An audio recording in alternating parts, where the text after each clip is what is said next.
Bilasizmi, maktabda ochganimni 2-o'quv yilida 9 yaqin o'quvchilar qabuldan o'tdi-da. Men ishimdan juda ham mamnun edim. Lekin bizni oldinda katta mashaqqatlar, qiyinchiliklar kutib turgan ekan.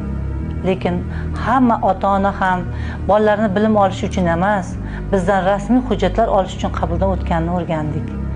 O kunlar juda ham biz uchun og'ir kechdi. Ularni biz tushuntirish ishlari olib bordik. Bolalarni ta'limga berish kerakligini tushuntirdik, lekin u ota-onamizning yarmidan ko'pi buni qabul qilmadi. Faqatgina bizdan o'qishga qabul qilindi degan rasmiy hujjat olishdi xolos. Keyingi oylarda bolalar o'z-o'zidan darslarga kelmasdan, o'z-o'zidan izsiz yo'qolib ketdi. Bu men uchun juda ham achchiq haqiqat edi. Aksariyat ota-onalarimiz ta'lim sifati uchun emas, o'quvchilari rasmiy hujjati uchun bizdan qabuldan o'tganligini bilishdi.